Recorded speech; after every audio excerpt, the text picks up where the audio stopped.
En bourse, ce n'est pas les mauvaises actions qui coûtent le plus cher, ce sont les mauvaises décisions. Je sais de quoi je vous parle puisque la première fois que j'ai investi en bourse, j'ai fait absolument ce qu'il ne fallait pas faire, à savoir acheter une recommandation miracle d'un gars qui était tout simplement persuadé que l'action dont il parlait allait exploser à la hausse. Et comme assez souvent dans ce cas-là, l'action a violemment chuté, j'ai paniqué, j'ai vendu et j'ai encaissé une perte sèche. Ça, c'était il y a un peu plus de 7 ans. Et bien évidemment, j'ai commis d'autres erreurs. Et j'ai aussi appris de celles-ci. Et malheureusement, aujourd'hui encore, je vois encore beaucoup d'investisseurs, notamment dans mes commentaires sur les vidéos YouTube, qui reproduisent les mêmes erreurs sans cesse. Alors aujourd'hui, parlons de ces 3 erreurs fatales et voyons tout simplement comment les éviter pour de bon. La première erreur, c'est donc celle dont je vous ai un petit peu parlé, c'est tout simplement de se fier à l'avis de quelqu'un d'autre. Vous l'avez déjà peut-être expérimenté avec ce fameux collègue ou ce tonton qui vous a déjà dit « cette action va exploser ». Ou encore votre pote Pierre qui vous envoie un message sur WhatsApp pour vous dire d'acheter cette opportunité en or.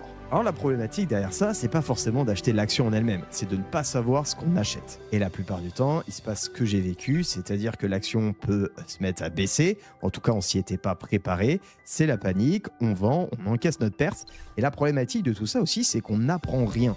Parce que finalement, on ne sait pas pourquoi on l'a acheté, à part le fait qu'on nous l'a recommandé, et donc on n'a aucun enseignement à proprement parler, à en tirer, et on ne peut pas s'appuyer sur des leçons à retenir qui nous permettraient de progresser dans notre apprentissage. Alors peut-être qu'aujourd'hui, vous n'écoutez pas votre collègue ou vous ne suivez pas les recommandations WhatsApp de votre meilleur ami, mais vous êtes peut-être dans la situation où vous demandez régulièrement à quelqu'un d'autre d'analyser pour vous. Mais la problématique, c'est qu'il ne connaît pas votre profil d'investisseur, il ne connaît pas votre stratégie, votre horizon, et donc finalement, sa réponse n'est que sa vision par son propre filtre. Alors pour contrer cela, il y a une solution qui est super simple, c'est d'avoir sa propre méthode. Même la plus simple qui soit au départ, puisque souvent, c'est ce qui nous effraie un petit peu quand on se lance, c'est qu'on a l'impression qu'on ne sera jamais suffisamment compétent.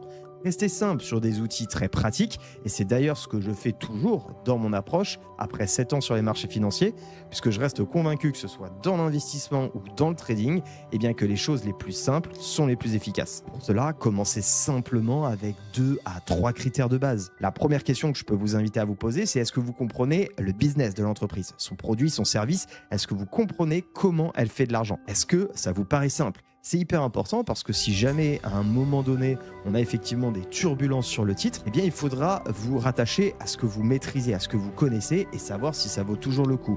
Si déjà aujourd'hui vous achetez des choses que vous ne comprenez pas, à savoir la base, le business de l'entreprise, forcément vous allez probablement faire des erreurs. Ensuite, bien évidemment, je vous invite à regarder si c'est une entreprise qui est rentable, si c'est une entreprise qui est bien valorisée. Déjà, si vous faites ça, ça vous permettra d'avoir quelques bons dossiers. Et pour vous aider, je vous mets en description 3 vidéos que j'ai faites qui vous permettront d'aller un petit peu plus loin sur ces sujets de croissance, de valorisation. Et je vous en mets une en bonus pour ceux qui s'intéresseraient aux dividendes. En conclusion, donc sur ce premier point, ayez votre propre méthode, votre cadre qui vous permet de choisir vos actions. Ne laissez personne choisir à votre place. Pour ce qui est de la deuxième erreur, elle découle un petit peu de la première. C'est de croire que tout se joue sur le choix de l'action. À mon sens, ce qui fait la différence entre un portefeuille qui résiste et un portefeuille qui explose, c'est simplement la gestion du risque. Et d'ailleurs, pour avoir accompagné des investisseurs, mais également des traders particuliers, très souvent, sur le long terme, c'est pas celui qui a la meilleure stratégie qui gagne, c'est celui qui est le plus rigoureux et qui a tenu sa gestion du risque, peu importe les périodes, qu'elles soient bonnes ou mauvaises par ailleurs. Et ici, quand je vous parle de gestion de risque, on se parle de choses évidemment très simples. Premièrement, de ne pas mettre tout son argent sur 1 ou 2 actions, donc bien penser à diversifier. Évidemment, à partir de là, d'adapter la taille de position à son capital, de ne pas faire all-in ou d'avoir un portefeuille surpondéré sur une valeur ou 2, sauf si stratégie très spécifique. Encore une fois, si vous débutez, je vous invite à plutôt vous diversifier. Troisièmement, qui va un petit peu au-delà de la gestion du risque, c'est penser à alimenter régulièrement votre portefeuille pour toujours avoir la possibilité d'acheter des nouvelles opportunités qui se présenteraient à vous ou de renforcer tout simplement des lignes qui se portent déjà bien et sur lesquelles vous souhaitez accumuler sur la durée. Alors c'est très basique comme conseil, mais croyez-moi, c'est ce qui vous permettra de vous protéger en cas de tempête, en cas de turbulence. Et on le sait que parfois un petit moins 10, moins 15, moins 20%, Si ce n'est plus, eh bien, ça picote un peu. Je suis sûr que comme moi, vous avez déjà vu des personnes, des amis, des proches perdre 50%, voire beaucoup plus de leur portefeuille. Non pas forcément parce que leur choix était mauvais, et quoique de temps en temps, mais surtout parce qu'ils avaient misé trop gros sur un ou deux titres de leur portefeuille. Forcément, cela devient très compliqué à gérer en période de doute. Et la troisième erreur, eh bien, c'est probablement la plus commune de tous. C'est-à-dire qu'on se lance en bourse, on achète sans savoir qui nous sommes. Et quand je dis qui nous sommes, c'est bien évidemment quel est notre profil d'investisseur. D'ailleurs, je vous pose la question et faites cet exercice. Est-ce que vous avez vraiment posé sur papier, au moins une fois dans votre vie, pourquoi vous investissez en bourse? Est-ce que c'est pour votre retraite? Est-ce que c'est pour profiter des dynamiques actuelles du marché? Est-ce que c'est pour faire un complément de revenu? Est-ce que vous êtes là pour 5 ans, 10 ans, 20 ans? Toutes ces choses-là, c'est évidemment des éléments que vous devez avoir. Est-ce que vous avez également une thèse d'investissement? Est-ce que vous savez pourquoi vous investissez dans les sociétés que vous avez aujourd'hui en portefeuille? Est-ce que vous êtes plutôt valeur, croissance?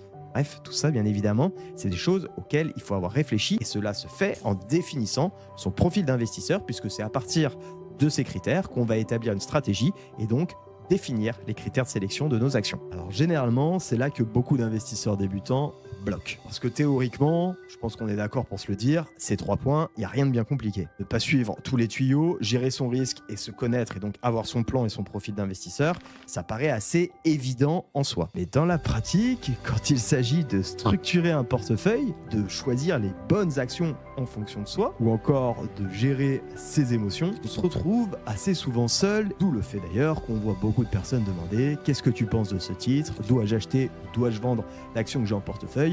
Ça, évidemment, ça montre tout de suite des énormes lacunes chez ces investisseurs. Et c'est justement pourquoi j'ai décidé de créer l'accompagnement Riquet Bourse Club. L'objectif, partager mes analyses et répondre à vos questions en vous connaissant, en connaissant votre profil d'investisseur. Et si ce n'est pas encore bien défini, vous aider évidemment à le faire puisque je le rappelle, c'est la première étape d'un succès en bourse. Dans cet espace, vous y retrouverez donc mes formations avec notamment inclus à l'inscription la formation Investisseur Starter qui va vous permettre de définir votre profil d'investisseur avec des étapes à suivre et en moins de 7 jours, eh bien, vous aurez votre stratégie établie avec votre plan d'investissement. Cela s'ajoute évidemment à des lives de préparation de marché, d'analyse d'actions, technique comme fondamentale, et bien évidemment, puisqu'on parle d'un accompagnement, d'une séance consultation dont l'objectif est simplement d'accompagner les membres de cette communauté pour répondre à leurs questions, aussi bien encore une fois sur des analyses que sur des questions sur le profil d'investissement,